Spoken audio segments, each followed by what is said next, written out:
10-minute rule motion, Mr Ian Austin. Thank you very much, Mr Speaker. And I beg to move that leave be given to bring a bill to enable the Secretary of State to refuse entry or to vary or curtail leave to enter or remain already granted to a person who is a non-UK or non-EEA national who is known to be or to have been involved in gross human rights abuses or in certain acts of corruption, to make provision for financial sanctions against a person who is a non-UK or non-EEA national who is known to be or to have been involved in gross human rights abuses or in certain acts of corruption, and for connected purposes. Or, Mr Speaker, as laws like this are known around the world, the Magnitsky Act. And I speak today in memory of Sergei Magnitsky, who died in Russian police custody 8 years ago. The story of his death is an allegory of Vladimir Putin's Russia. Brutal, corrupt and oppressive.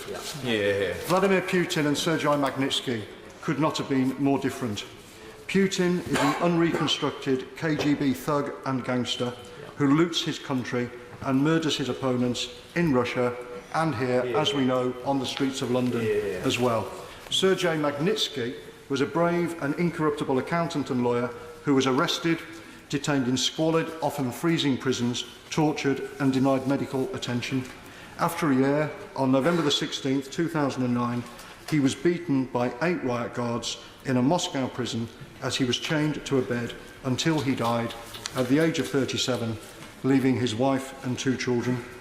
He was targeted and eventually killed because he exposed a huge $230 million tax fraud involving senior Russian government officials.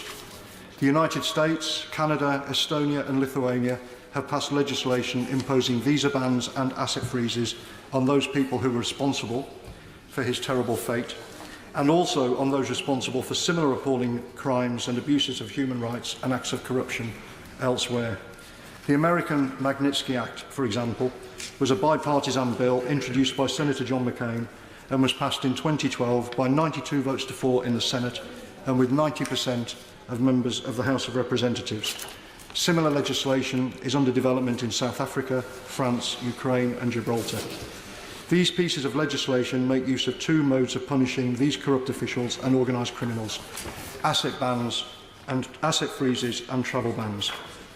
Here in the UK, the Honourable Member for Esher and Walton introduced the Magnitsky Amendment to the Criminal Finances Bill, which introduced the asset freezing element of a Magnitsky law to the UK and which was passed with cross-party support earlier this year.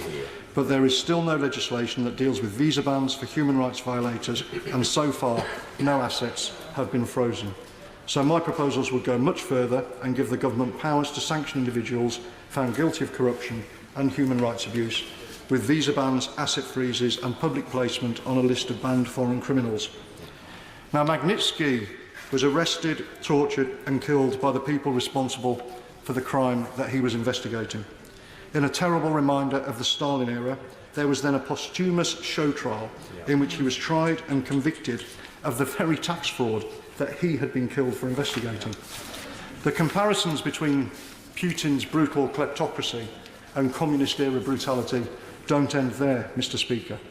Just as in the past, Putin's Russia murders its opponents at home, and as we saw with the assassination of Alexander Litvinenko here on the streets of London as well.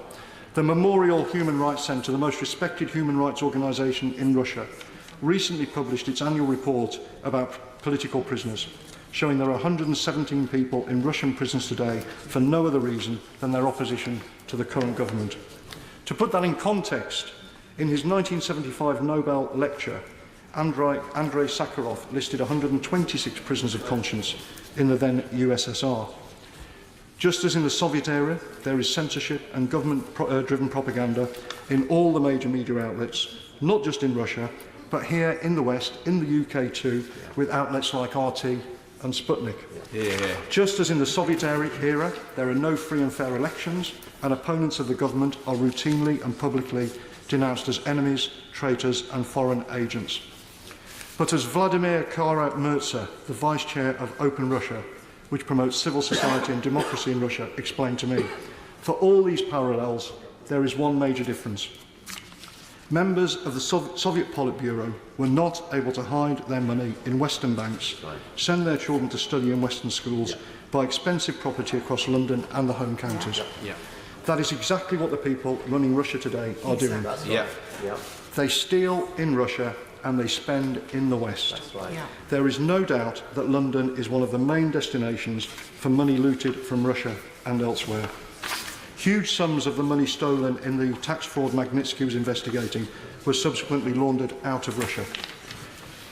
Hermitage Capital submitted detailed evidence to the UK authorities of $30 million that was smuggled into Britain between 2008 and 2012, some of it by firms run or owned by the Russian mafia. But no UK investigation has been launched, so the Magnitsky case also shines a light on weaknesses in our own justice system. According to a 2016 report by the Commons Home Affairs Committee, £100 billion is laundered through the UK's banks each year, yet the National Crime Agency estimates that only 0.2% of that money is currently frozen. Mr. Speaker, they might as well put up a sign at Heathrow to welcome Putin's crooks and gangsters. Now, it's very clear that a measure like this would have a real impact. Putin's reaction to the US legislation proves that beyond doubt. He declared that repealing the Magnitsky Act was the single largest foreign policy priority. He got so angry about the legislation that the Russian government banned Americans from adopting sick and ill Russian children. Healthy children, Mr. Speaker, are not put up for adoption by Western families. So such is the squalid behaviour of Putin's regime that he's prepared to punish sick Russian orphans who often die in an orphanage if they're not adopted by foreigners. While the Home Secretary may say she has the right already to ban visas of anyone, that power is not currently being used. Many of the most pernicious human rights abusers from Russia and elsewhere are able to come and go from Britain as they please. Furthermore, to the extent that someone is banned, the government refuses to disclose their names. A specific statutory provision aimed at sanctioning those involved in human rights abuses would both force the attention of those applying that law and introduce greater transparency in the exercise of powers to impose visa bans. The public also has a right to know who has been banned from entering the country, and perhaps more importantly, a right to know who has not been banned, despite there being a convincing case that they're personally responsible for committing grave transgressions of human rights. There's a final point, Mr. Speaker, that I want to make before I conclude. Putin and the Kremlin claim measures like this are somehow anti-Russian.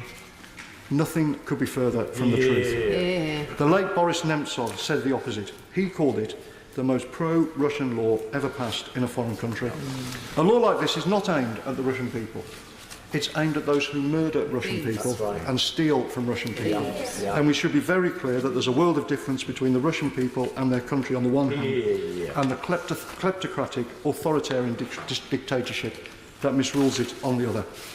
Sergei Magnitsky was an ordinary man, but he was clearly also an exceptionally brave man who died because he believed it was wrong for corrupt officials to enrich themselves by stealing from the people with impunity, and that it was wrong that power should operate without being checked by the rule of law. He was arrested on trumped-up charges, held in horrific conditions in pre-trial detention for a year, beaten and eventually killed. Now it is up to us whether or not his death means something. If we choose to ignore, rule by force, and fail to challenge the corrupt pillaging of money belonging to the Russian state, and by extension the Russian people, he died for nothing. But if we are to act against those responsible for his death and the crimes he uncovered, and against similar people across the world, his death would have achieved something. He died for the idea that if you transgress the basic norms of human liberty in a democracy, there are consequences. We can show that if you commit these crimes, you may not enjoy the freedom to travel and spend your stolen money around the globe. You will be pursued for your wrongdoing. But, Mr. Speaker, there's something else at stake here. Our country invented the very idea of liberty, and we wrote the laws by which much of the world is run. Democracy, freedom, fairness, respect for the rule of law, these are the values that make this the greatest country in the world. Now, it's easy, Mr. Speaker, to boast about our commitment to these values, but they must stand for something too. And that is why we can't ignore appalling crimes like Sergei Magnitsky's brutal murder. Order. The question is that the honourable member have leave to bring in the bill. As many as are of that opinion say aye. Aye. Of the contrary, no. I think the ayes have it. The ayes have it.